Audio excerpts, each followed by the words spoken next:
This week and this month, we're talking about insane relationships. And if you've been following along, week 1, we started with ourselves. Then week 2, we talked about our families of origin. And so we thought, why not step out on the ledge and talk about intimate relationships today? What did you do besides? And wow, just amazing this moment, this day, and this is the topic, and who I'm standing with, and all of that, and that, and that. And that's a whole nother talk. So to be in a sane, intimate relationship, wouldn't you agree that we got to work on it at times, right? But the work doesn't have to be hard. The work could be in joy. The work could be in love. The work can be that which we turn our attention to ensure that it blossoms and grows and is sane. We just actually have to do the work. And so we thought that it would be a wonderful opportunity to sort of bring some of the things that really work for the two of us in an intimate relationship. And if you didn't know that before now you do.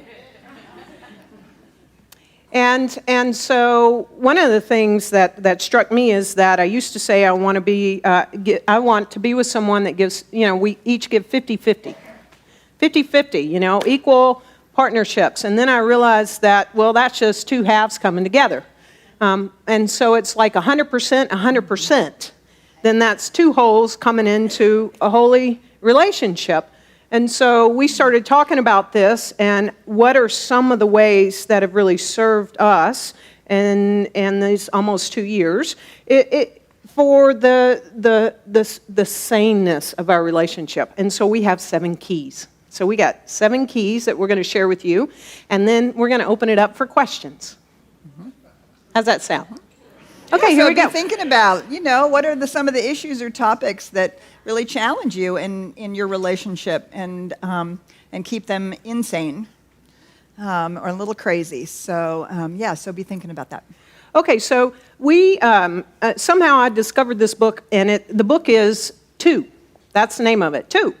How will you create something beautifully together? And Petra and I started working through this book. And one of the questions it asked in a mission statement process is, when things get tough, what pulls you through? So key number 1 is we actually talk things out. And that's something that I truly love about our relationship that is in some sort a new way for me, that we will talk about everything. We will make sure that no matter what is going on, we will talk things out, and we trust and rest assured that, and it's held true, that no matter what, after that, we actually are closer. That even if it's scary or whatever the topic is, or she might not like it or whatever, that in the end, we do much better having talked about it than not. And the talking about it is really important particularly if you are somebody who doesn't talk, right? You actually have to. Darn, right? We can't read each other's minds. We can't, and of course, then you know what happens. We assume things about each other. We all know what happens when we assume things, right? ASSU, me. And so, and also the other thing is that for those of us who talk a lot, we need to remember that we're not talking at someone. We're actually talking things through to come to understanding. Doesn't mean we have to come to agreement, but to actually come to understanding, to understand where another person is coming from, where she's coming from, what she's feeling and thinking, and to help her understand what's happening for me. Most important in the talking things out is that the goal is not agreement, it's not even resolution. The goal is understanding. And you see, when we come to that place of understanding, we come to our second key, and we learn that we are actually on each other's side. Something that Karen has really taught me in this process of talking it out and talking through things, is that I can really trust that no matter what she says or how it lands on me, or the filter that I'm seeing it through, or the projection that I'm doing on her, she's actually on my side. I did not grow up with that. Amen. Yeah, I did not grow up with that in my family. And in a very volatile family, and it was attack, and if you didn't do it right, you were wrong. And all of those messages where, I don't know about you, but I often felt like I was adopted. I did not belong in this family, right? Because I didn't feel understood. And because I didn't feel understood, I didn't feel seen. And therefore, I didn't feel like I belonged.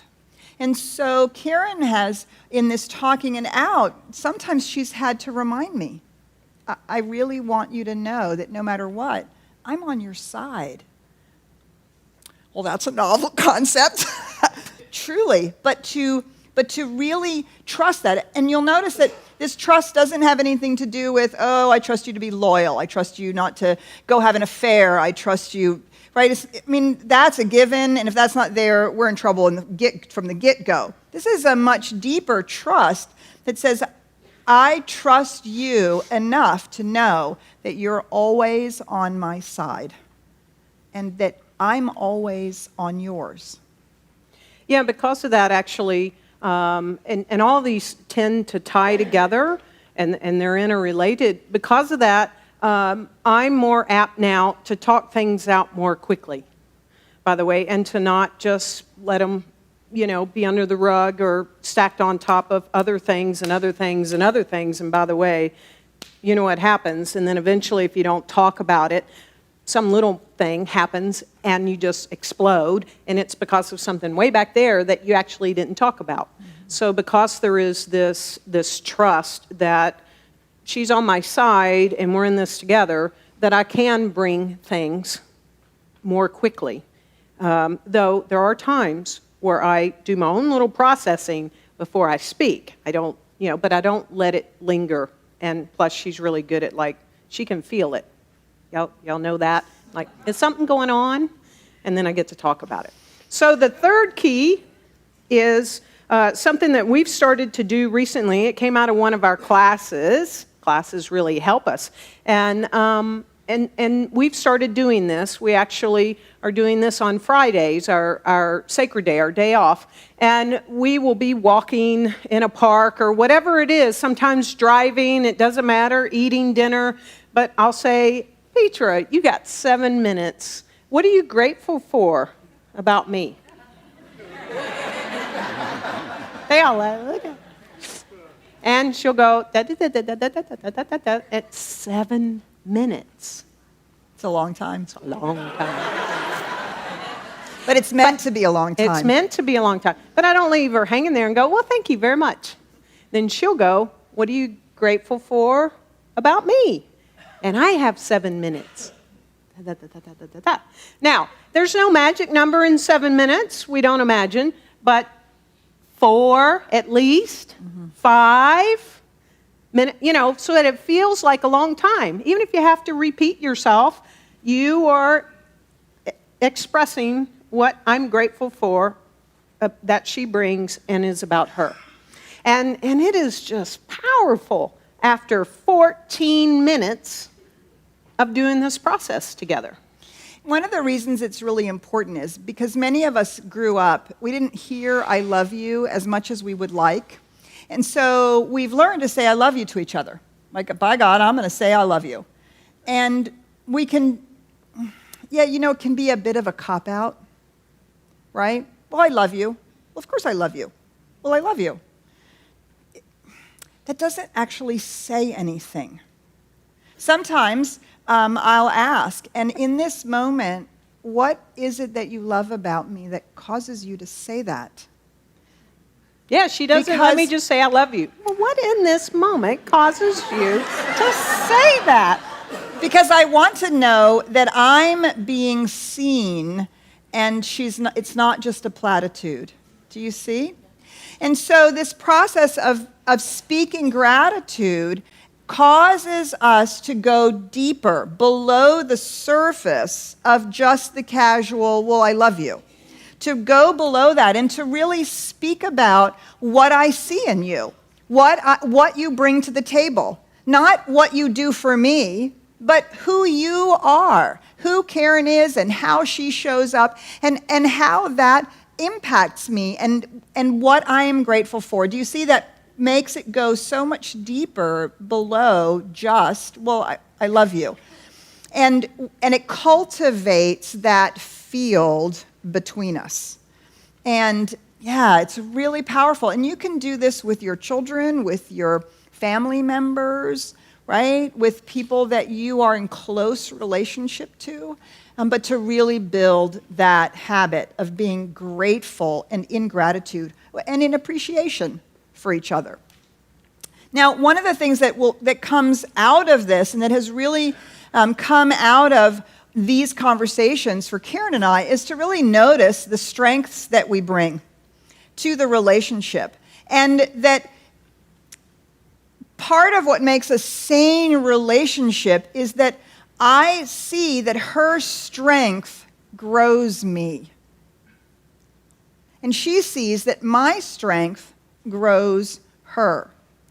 Now, often what happens is opposites attract. The very thing that's opposite about you, I think I love, and then, a year or two or so later, I'm like, oh, it's the very thing that is most irritating because it's so different. And so I've spent a lot of time thinking about this, and I think it's the difference between being in a karma relationship and a dharma relationship. A karma relationship, in my mind, is a relationship in which we attract somebody to us who will help us work out our issues. Translated, that means they have the perfect behavior or belief that's going to push every button we have. And they're going to keep pushing it. So they're going to be for us exactly that thing that reflects to us our false belief. I can't get love. Nobody loves me. Well, all that childhood story thing that Karen talked about at the very beginning of the month, right? And in karma relationships, those stories continually get triggered back and forth. And so, and basically what happens is we end up saying to each other, well, you could just grow, Could you just grow that attitude or that thought or that? Could you just grow through that?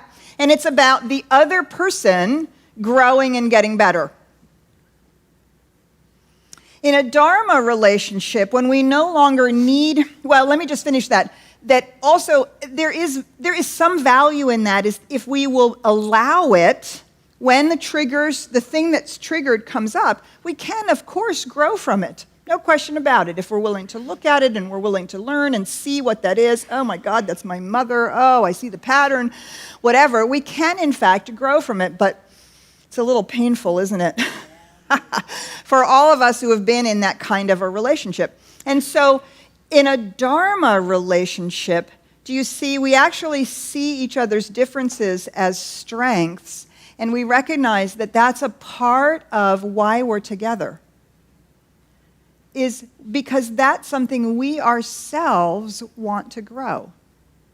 So I have been a minister for a really long time, and I have worked a lot on my own prosperity and abundance consciousness. And I've spent a lot of time working on that. I grew up in, my stepfather's also a minister. So there's that, sort of underlying belief that I've worked with about, how much a minister actually makes and what working for a not-for-profit means in terms of my prosperity and abundance. And one of the things that Karen really brings to our relationship is a really powerful abundance consciousness and a really powerful place of prosperity in that. Now, I can become defensive about that. I can become attacking about that, or I can see that that's one of the very things that is available for me to grow into. Do you see? That her very consciousness, her very strength invites me to grow into the very thing that she has the strength about. As opposed to feeling like she has to push on me, or I think that's often what we say, right? Instead of recognizing the strength that we want to grow into, we point the finger back and we say, well, you should be growing in whatever area. Yes. Yes. So the fifth key is, and this has to do with some of Petra's strengths that have helped me grow. And that is, she has helped me see some of the patterns that maybe people in the past attempted. One, maybe I wasn't ready or willing to be open to see those patterns, but the way she has a strength in bringing things and acknowledging like that is happening. And I shared about how sometimes on the inside of me, I just want to say, that's not true, and I'm not like that. No, I'm not. But she has this beautiful way in which she just stays with me. And yes, you want to think about that? So what y'all know this is familiar, don't you? And what I've really grown into is more self-reflection since being in this relationship. And I have learned how to self-reflect myself, inside myself, and ask that question, was there anything about this that could possibly be true, what she's saying? And it's like, yeah. And then because I'm now aware of it, that this pattern, this deep pattern sometimes just keeps running, then I can be willing to work on that, do my own work, my own self-reflection, and that pattern starts to dissolve, if not disappear, right? And so one of the keys is to be willing and take the time to self-reflect. Otherwise, your partner's just going to keep going, it's there again, or perhaps going, will you hurry up and grow and fix that, if you're not doing the key before that. Right. So self-reflection. Right. And this is where that place of gentleness and tenderness also comes in, right? Is that we have to do our own self-reflection. We can't self-reflect for somebody else, right? It has to be our own self-reflection. But if we're talking things through, and we're talking for understanding, and we're trusting that we're on each other's side, and we appreciate each other's strength, you see, it's not scary to self-reflect. It's not as scary to bring up, oh, wow, I really got caught in a pattern. Oh, wow, I can't believe that came out that way. Oh, that sounds just like my mother, or whatever it is. You see, it allows that space, that openness to show up. And when we're in that place, then we really have an opportunity for forgiveness. Forgiveness of ourselves and each other. When we're holding that container and we're being in that kind of a dharma relationship, then we actually get to, not only love the other person, but we actually get to love ourselves and go, oh, yeah, that was some old behavior that just came out. Or, gosh, that was an old story that I just got triggered with. And I can forgive myself, or I can forgive and not hold on to some, triggered thing that's going on or some story that's being played out because we're seeking to understand each other and we're seeking to be on each other's side. Do you see? And then there's space for forgiveness, and deep self-forgiveness is so important because we're growing into our strengths, right? And so we're not focusing on fix the weakness, fix the weakness, fix the weakness, fix the weakness. Oh, God, now I feel like I'm this, big. We're actually growing each other's strengths, which creates that space where we can forgive ourselves and each other. Yeah, and what I've noticed for Petra is when things happen and we talk and we work through all this and self-reflect and all that, then sometimes I go, I'm really sorry, I didn't mean to do that again. And she'll go, okay, I forgive you. But guess who still holds on to it? And so I've noticed, and because you know what, a couple hours later, I'm sort of walking around, not solidly in myself, and I'm like, because, right, you've forgiven me. She's like, yeah, 2 hours ago. Get over it. She's moved on. And so it's important I say that because for me, sometimes I'm thinking, oh, you know, old patterns. I'm like, well, no, she couldn't have forgiven me that fast. She's holding on to stuff. It's now 10 years later, and she's still going to bring it up. She doesn't do that. So I have to work on truly forgiving myself, because she already has, so that we both are wholly moving on from that place. And so that brings up the seventh and really the most important key, perhaps, and that is to be and stay absolutely as conscious as we can.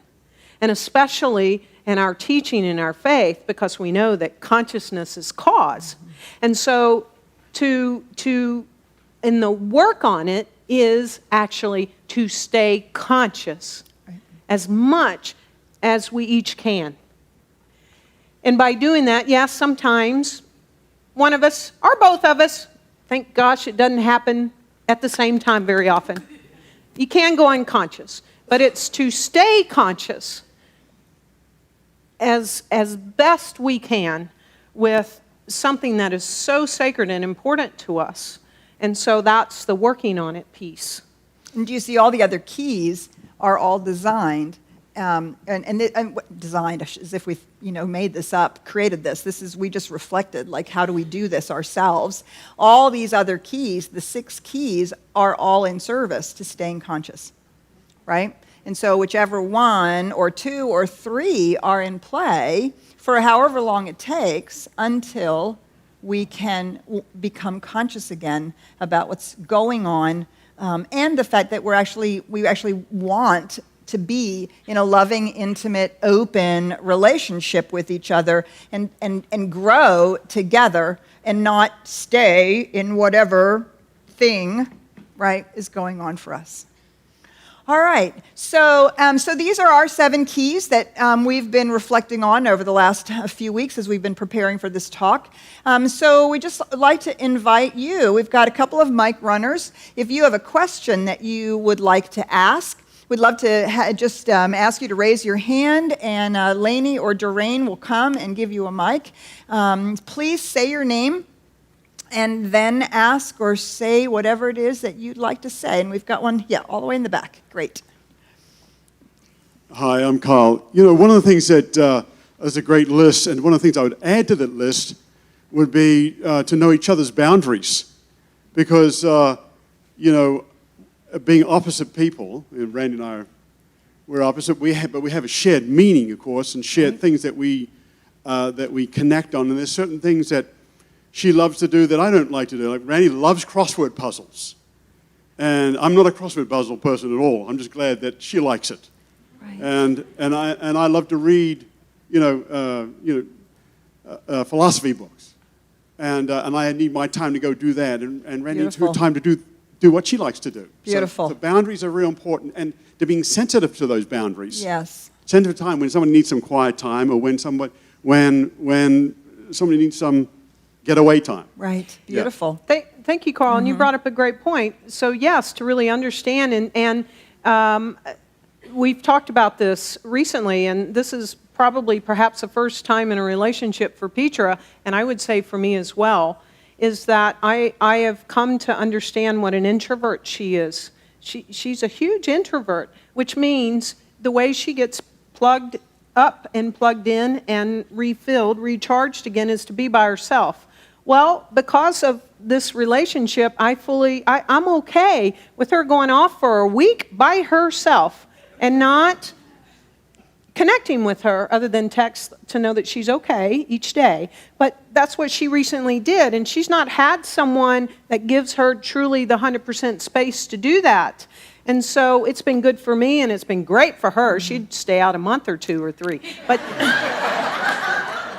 now, you see, we've talked about it enough that Karen understands, and she doesn't take it personally.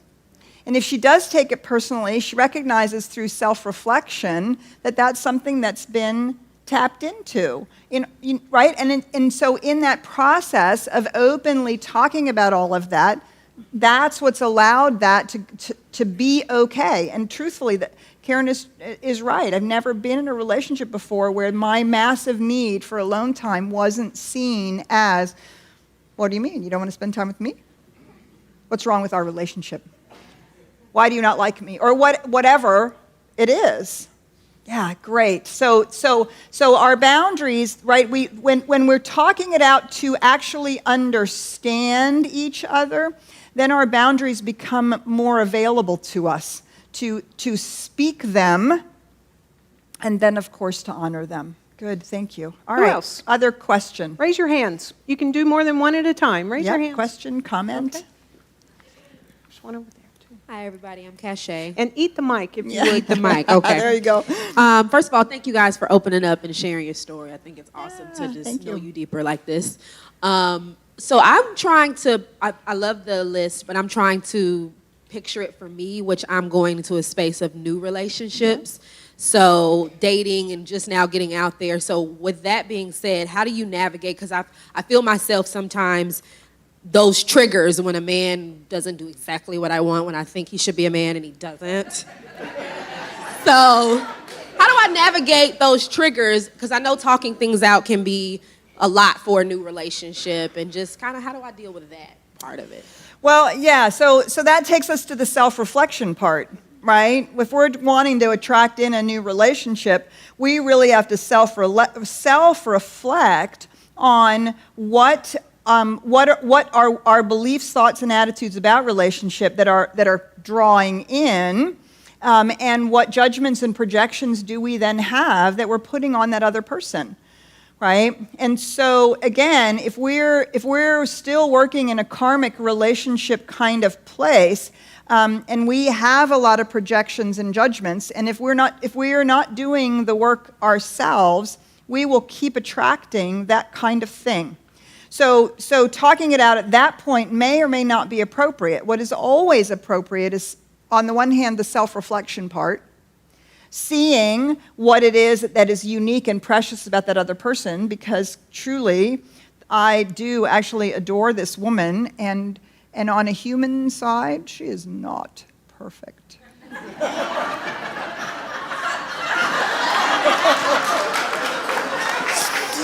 But here's what I also know, right? Here's what I also know. Thank God, because neither am I. Right? And that's that forgive each other. That's that forgiveness piece. We don't require perfection from each other. I may speak about what my boundaries and what I need and what I want, because that's my job, is to ask for it. But that's not, you're wrong for not doing it. You're wrong for being different. You're wrong for not giving it to me. Do you see? And so the other thing that I said at the first service, and I'll say it again here, is that you deserve to be in an emotionally intelligent relationship. Yes, you do. But you know what that means? You have to be emotionally intelligent yourself. Damn, I hate the way that works. Just y'all fix yourself and then I'll be happy. So, right? You absolutely deserve to be in an emotionally intelligent relationship. And one of the things that we do in our spirituality is that we use our spirituality to settle for less than that. And we use our spirituality to require other people to be something for us. When in fact our spirituality is to grow ourselves so that we can attract someone else who is also growing themselves. And they're not going to come perfect. They're just not, right? And so because we're not perfect on the human side, we're spiritually perfect, but we're not perfect on the human side. And so that emotional intelligence is something that we really have to grow, and then we will attract. Then there's a question, and then we'll come back to right here. There's a question. Lauren had a question. Hi, I'm Jen. On the opposites, and I think many of us, I know for me, I feel like everybody should be reacting to a situation the same way I would, because that's all I know. And it's taken me a lot of years to take that pause and to say, this person has a completely different learned perspective, and coming together. And Jeremy and I have very different approaches and different time clocks on how we react to situations and upsets. And I'm like, I need this resolved right now so that I can go on with my day. And he's very much I can put all of this aside and get on with my day, and then we'll handle this when I'm emotionally ready to discuss this. And so there's been a great coming, And I'm like, what? I mean, how can I put this aside and like actually go to work and not, cry all day or whatever, Yeah, So there's that, my absolutely. emotions are right here, and he's very practiced at putting things aside. And I don't know if that's male, female, or a lot of it's learned family stuff. But at any rate, there's been a great kind of meeting in the middle. Yeah. And it's taken a lot of years for both of us, for me to say, okay, I understand, and I've become a lot more patient, and I'm able to, and it's very satisfying when I wait 2 or 3 days and he comes back and he says, I really thought about what you said, and this is how I'm feeling, and I appreciate, you giving me time to work through this, and I've been able to say, Beautiful. I really need to hear some resolution. I really need to finish a situation. Yes. There's everything's kind of fine and we're good now, and there's an energetic that everything's fine, but I need the closure. And he's come to that place for me. And I think it's hard to do, like you all have laid out, to create a different approach and a different way of being and a different way of resolving things. But Beautiful. But Thanks yeah. so So much this for is very sharing helpful. that. Thank you, Jen. Yeah, thanks, Jen. And I just want to point out, though, that while you said you meet in the middle, which is true and really important, actually what you've done is you've actually learned what the other person needs, and you've learned how to ask for what you need. Do you see, that's actually different than compromise or meeting in the middle. But that takes talking things out, reflecting, all of these things that we've talked about, you have done. And can we say it is not something you do with the person you're dating right off the bat. Not the first date, maybe the third. I mean, it takes time and iteration and ultimately a deep desire to understand each other. Yeah, beautiful. Thank you. Hi, I'm Lauren. And I think you actually addressed what I was going to say, talking about emotional intelligence. The first comment that I was going to say is it takes two healthy people to have a healthy relationship. And I think if you're noticing these triggers within yourself, then that's the first step, that you're aware of those triggers within yourself, and so you're on your way there. Yes, Right? absolutely. And so the second comment that I had was the word, I think, that and the thing that keeps coming up for me in our relationship, because God knows relationships are wonderful and, glorious, and they can be difficult and challenging at the same time. But I know this, for me, it's respect. And it's just such a huge part of, it's not just respecting the person and that person's beliefs, because, we can completely disagree and be on opposite spectrums in certain arenas. Right. But it's respecting that their fears, and you talk about understanding, but it's not just an understanding. For me, it's not just an understanding of those beliefs, but it's respecting that they may have their own issues and their own fears that are wrapped up in some of those things. Sure. And so we really, we have to be conscious of those things, or I find that I have to be conscious of those things. And I know that Steve is very aware of the fears that I have too. And so we respect those in each other. We don't necessarily try to fix them, Right. but we respect them. Beautiful. Thank you. Yeah, thanks for sharing And I have a that. question for you Sure. on those lines. Let's give a hypothetical situation, because you said, trust that you are on each other's side. What if you're not? What if you have some core beliefs about some things, and you find that at the end of the day, you have completely different beliefs about that, an issue or a topic, or what if you're so, what if there is no meeting in the middle, so to speak? You believe this and she believes that. I would not say that having a different belief is the same, that being on each other's side requires the same belief. So I don't see those two things for me as synonymous. And so, yeah, so that's an interesting... Well, what I'm understanding you to ask is, what if there's some core, and I heard you say that, core belief, like a true core belief that you don't have? So, I mean, there's options. It could be that you talk about it, you at least understand the other person's perspective, they get to understand yours, and then you get to decide, like, okay, and we can still live with this, and we can still be together. You know, and you may even make, she's really good at wanting to make agreements, and so that we understand each other, and then the agreement could be that, okay, we're just going to agree that that's the way it is. And for me, the other thing, obviously, could be that you find out that it's such a core thing, you know, that then perhaps that could be a deal breaker. I mean, each two people get to work this out, but not talking about it, I think somewhere down the road, it's going to really pop itself up. But let's face it, there are people that raise children quite well, but they may not even be close on the same page as to how to raise them. And that's a pretty big topic, children, you know, things like that. So exactly, and I think that was kind of why I brought it up, because a lot of times people do have tremendous differences, you know, in some of their core beliefs, and so they may be standing on separate sides of certain issues, but I think... Right. Go ahead, but you think...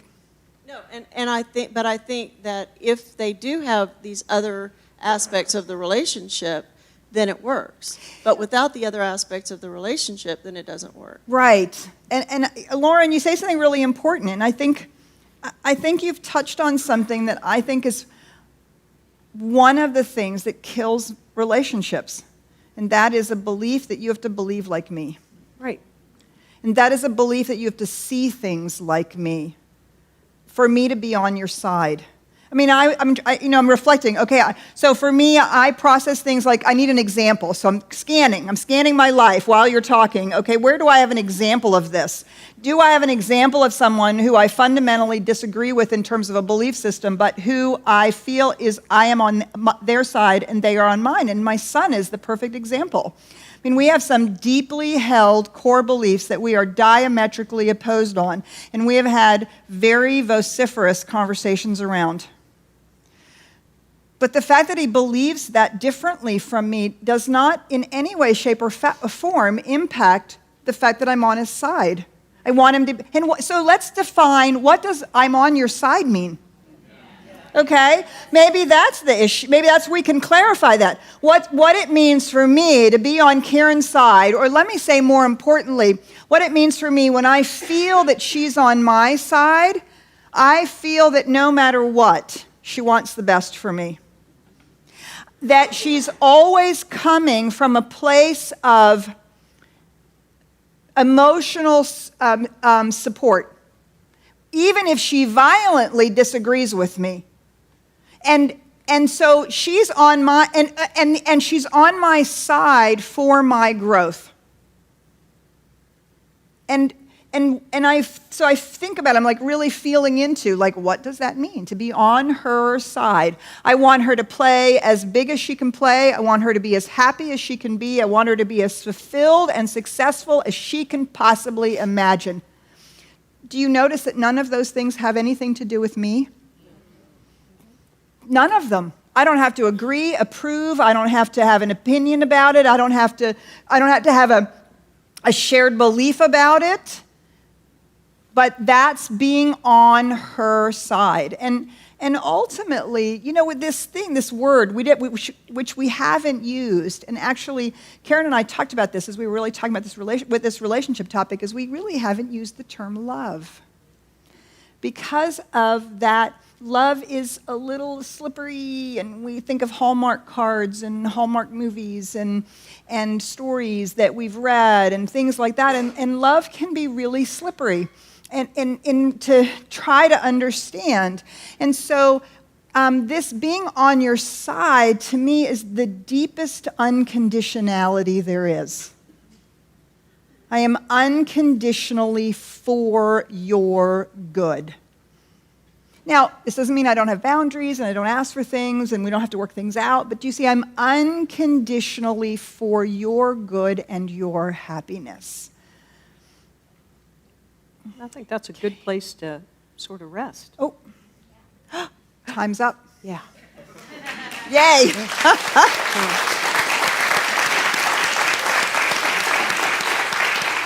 So, about this book too, I'm sure you can find it.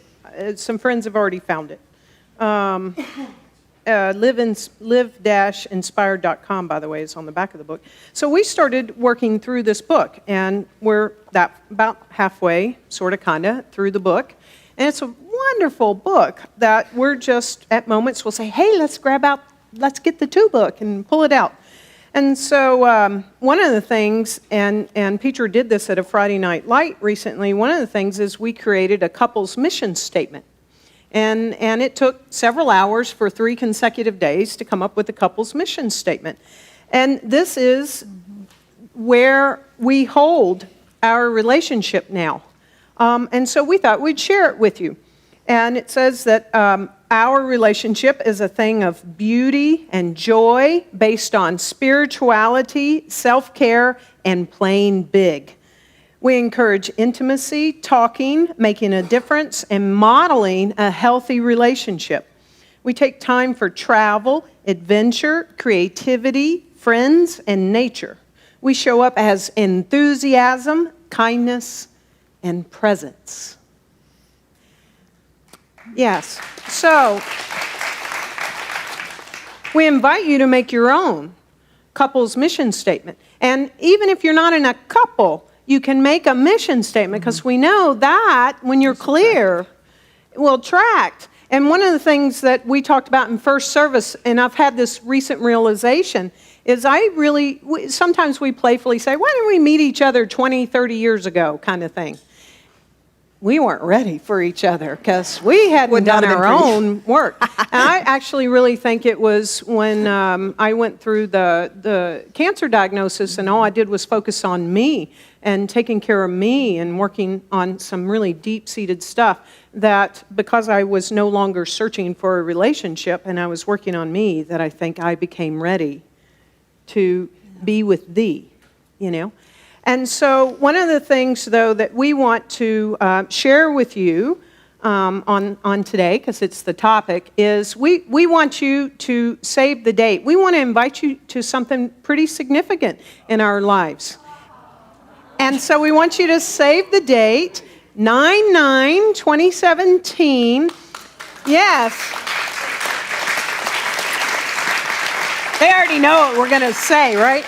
Okay. Because really what it says in the book, because we already are casting the vision of our mission, our marriage is a thing. So we want to invite you. We're not going to do it off, with a few folks. We want to invite everyone to our wedding ceremony on 9/9/2017 right here.